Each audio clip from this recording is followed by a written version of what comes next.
औज़ुबिल्लाहिमिनश्शैतानिर्रजीम बिस्मिल्लाहिर्रहमानिर्रहीम। अस्सलाम वालेकुम तालिबात, कैसी हैं आप? हम लोग 10 रकू कर चुके हैं सूरह बकरा के, यानी कि हमारा हाफ सिलेबस जो कुरान पाक का तर्जुमा और उसके मतलब सवालात हैं उसका हाफ हमारा जो सिलेबस है वो कवर हो चुका है। 10 रकू बाद में पढ़ाई जाएंगे। अब मैं अहादीस का जो टॉपिक हमारा है पोर्शन वो शुरू करती हूँ। ये 40 अहादीस हैं, आपके सिलेबस में शामिल हैं। उन अहादीस का तर्जमा और तशरीह आपको आएगी। और उससे पहले हदीस क्या है, हदीस की कितनी अक़साम हैं और हदीस की मुख्तलिफ़ अक़साम की जो वजाहत है उसके मुतालिक भी क्वेश्चन आ जाते हैं। उस लिहाज से मैंने एक मुख्तसर आपके लिए ये बनाया है ताकि आपको इस चीज़ से आगाही हो जाए कि तारफ़े हदीस क्या चीज़ है। तो सबसे पहले मैं आपको बताऊंगी हदीस का लुग़वी मतलब। लुग़वी से मुराद होती है लुग़त में उसका मतलब क्या है, ठीक है। लुग़त में हदीस का मतलब होता है गुफ्तगू, बातचीत, ख़बर, कौल या कलाम। क्या है? ख़बर, कौल, कलाम, गुफ्तगू या बातचीत। समझ आ गई? यानी गुफ्तगू, बातचीत, ख़बर, कौल, कलाम, उसको हदीस कहते हैं।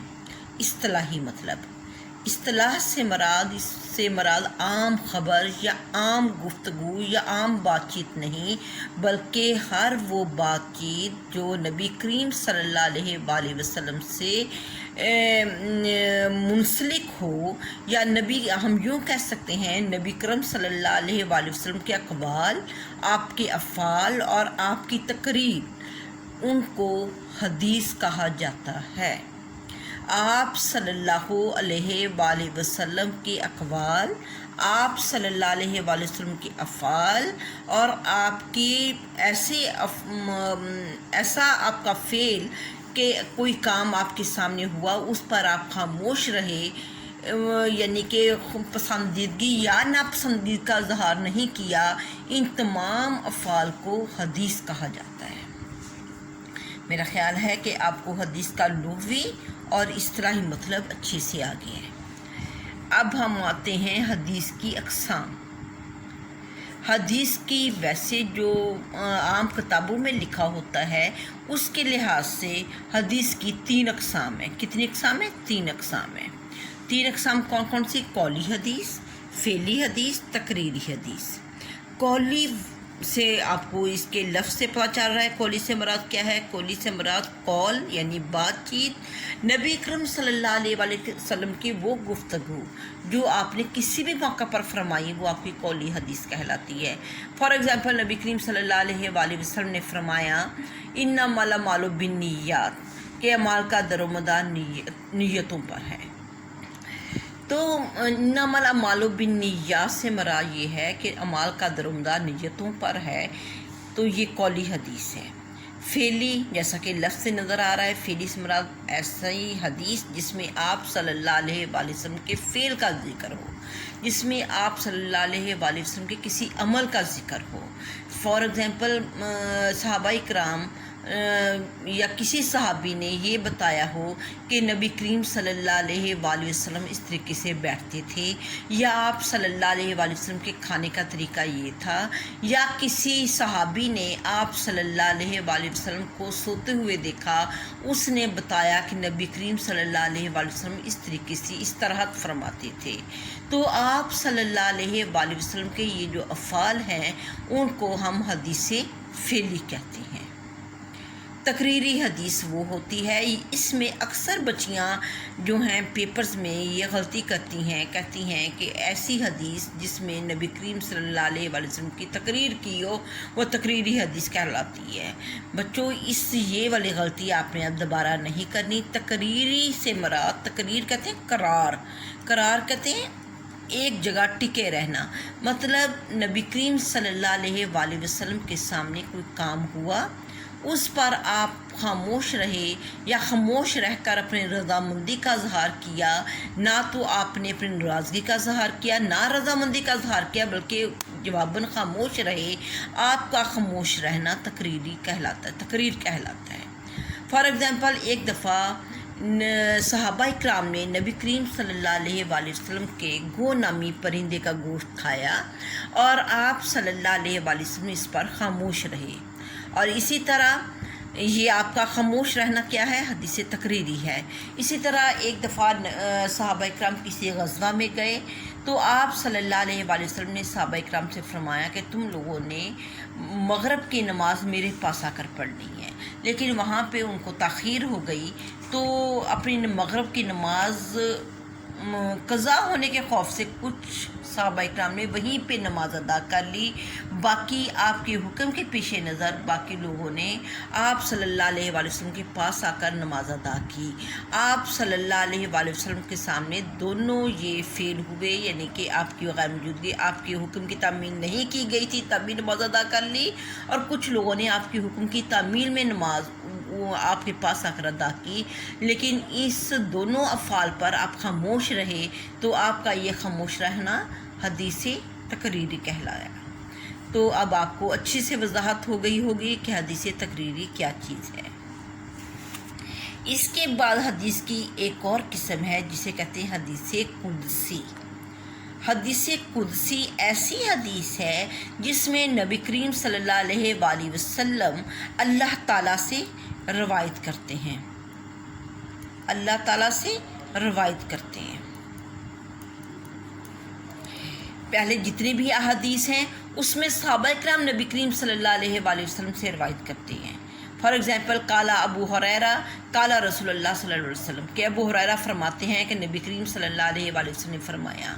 लेकिन हदीस कुदसी में हज़रत मोहम्मद सल्लल्लाहु अलैहि वसल्लम अल्लाह ताला से रवायत करते हैं और फरमाते हैं कल अल्लाह ताला, कि अल्लाह ताला फरमाते हैं। आप यूँ कह सकते हैं कि हदीस कुदसी वो हदीस है जो अल्लाह का हुक्म होता है, लेकिन उस हुक्म को नबी करीम सल्लल्लाहु अलैहि वसल्लम अपनी ज़बान में बयान फरमाती हैं, उसको हदीस कुदसी कहा जाता है। हदीस कुदसी वो हदीस होती है जिसमें नबी करीम सल्लल्लाहु अलैहि वसल्लम अल्लाह से रवायत करते हैं। समझ आ गई? तो अब आपने हदीस कुदसी वो हदीस जिसमें नबी करीम सल्लल्लाहु अलैहि वसल्लम अल्लाह ताला से रवायत करते हैं और इसकी हदीस का आगाज़ होता है काल अल्लाह ताला। जैसा कि एक हदीस है नबी करीम सल्लल्लाहु अलैहि वसल्लम ने फरमाया कि अल्लाह ताला ने फरमाया काल अल्लाह ताला, कि अल्लाह ताला ने फरमाया कि मैंने अपने ऊपर गज़ब को हराम करार दे दिया, कि सज़ा जो मुसलमान हैं जिनका अमल अच्छा होगा उनको सज़ा देना अपने ऊपर हराम करार दे दिया। तो इससे पता चलता है कि ये हदीस कुदसी है। जिस हदीस के सामने कल अल्लाह ताला के अल्फाज होंगे वो हदीस कुदसी होगी। फिर है वही के हदीस के मुख्तलिफ नाम। हदीस के मुख्तलिफ नाम, इसको हदीस को वही गैर मतलू कहा जाता है और वही खफ़ी भी कहा जाता है। हदीस के मुख्तलिफ नाम कौन से हैं?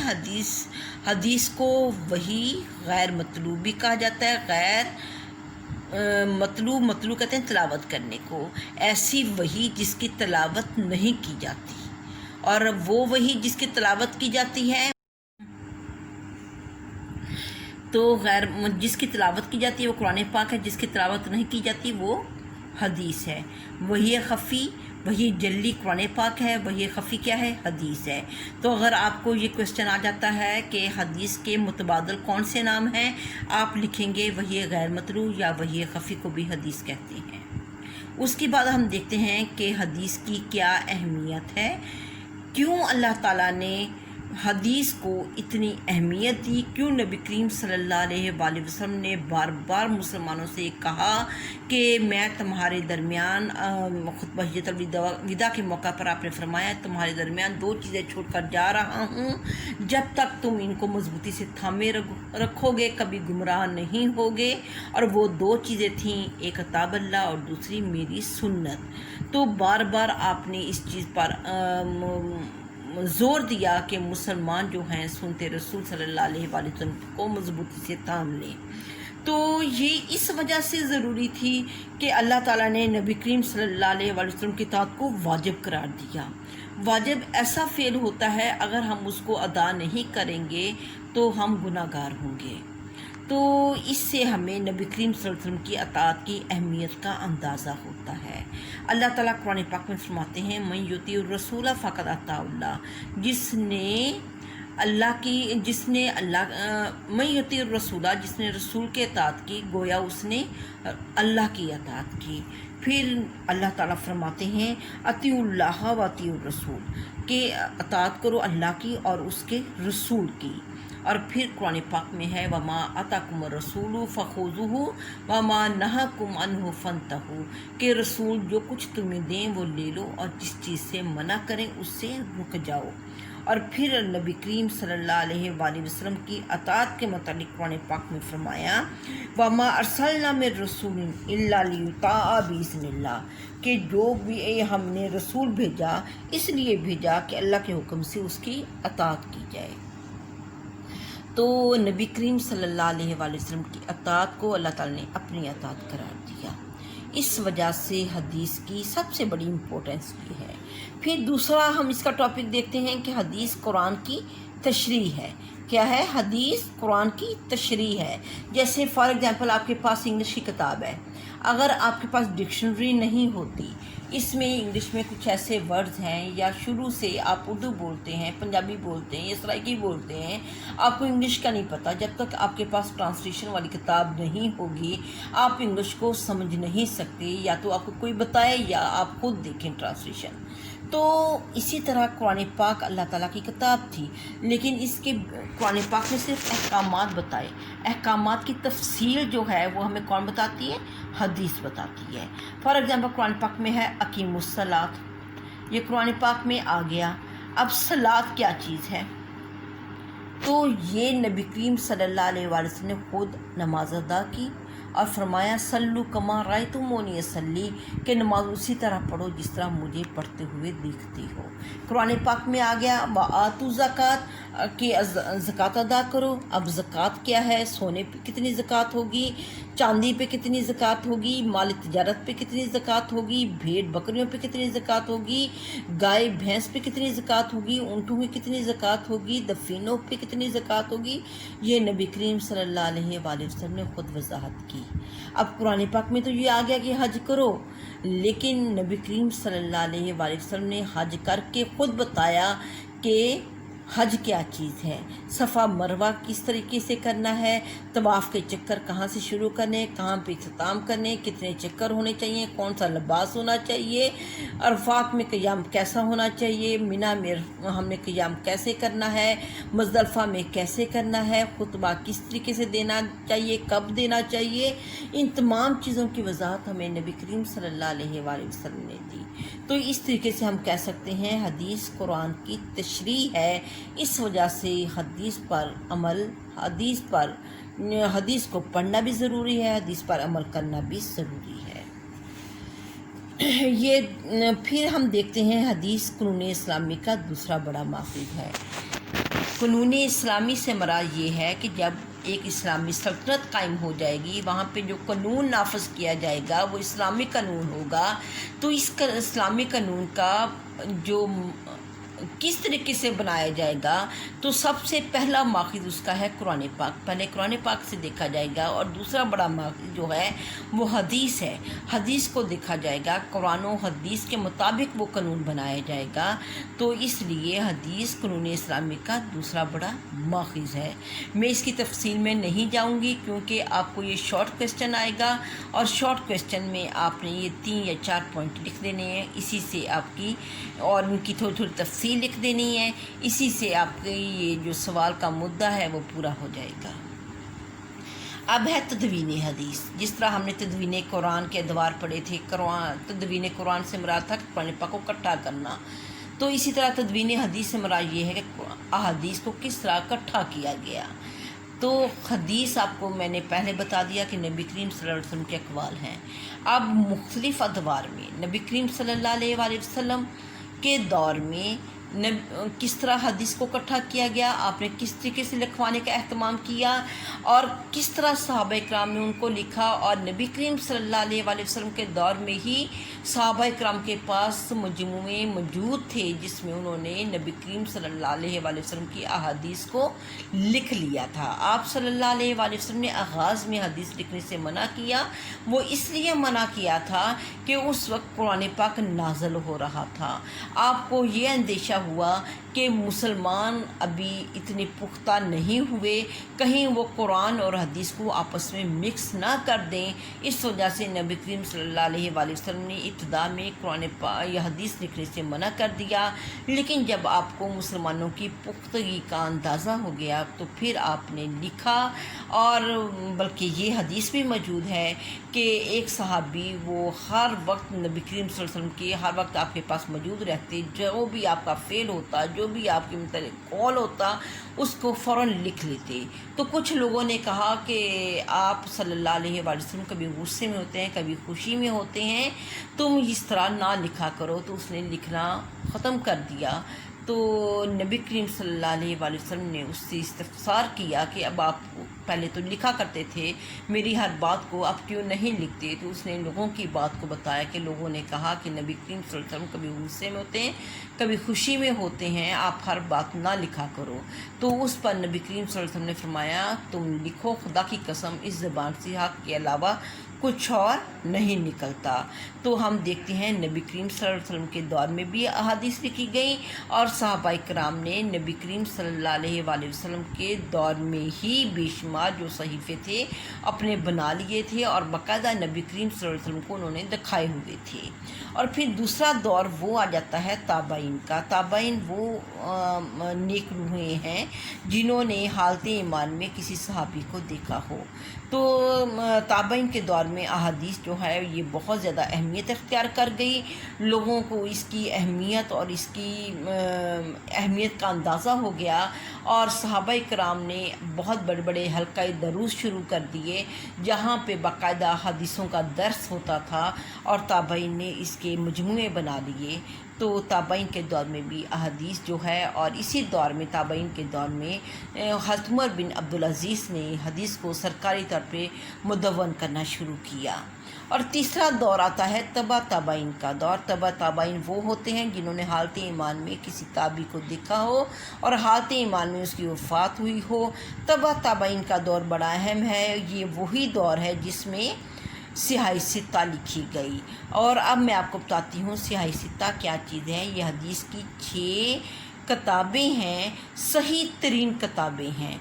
और तबा ताबाइन के दौर में ही ये हुआ कि लोगों हदीस की अहमियत को देखते हुए लोगों ने अपनी तरफ से हदीसें घड़नी शुरू कर दी। और तबा ताबाइन के दौर में ना सिर्फ ये कि सिहाई सित्ता लिखी गई यानी कि सही तरीन जो अहादीस की किताबें थी वो लिखी गई, बल्कि असूल हदीस जो था यानी असूल हदीस से मराद ये होता है हदीस की वो असूल जिनकी वजह से हमें पता चलता है कौन सी हदीस जो है वो सही है, कौन सी ज़ईफ़ है, या सही हदीस के लिए कौन कौन सी शराइत होनी चाहिए। ये असूल हदीस भी तबा ताबाइन के दौर में मुदव्वन किए गए, लिखे गए और उसी असूल के मुताबिक हदीसें कबूल की गई। तो सिहाई सित्ता क्या है? सिहाई सित्ता 6 किताबें हैं, हदीस की 6 किताबें हैं जिनमें सही तरीन अहादीस लिखी गई हैं। अब मैं आपको इनके नाम बताती हूँ कि ये नाम कौन कौन से हैं सिहाई सित्ता के। सबसे पहली सिहाई सित्ता की किताब का नाम है सही बुखारी। क्या नाम है? सही बुखारी, सही बुखारी, सही मुस्लिम,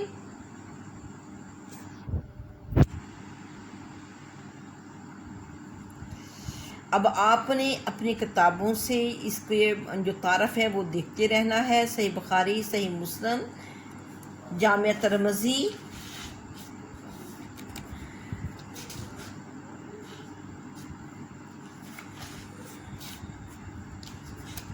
जामिया तिर्मिज़ी, सनन अबी दाऊद,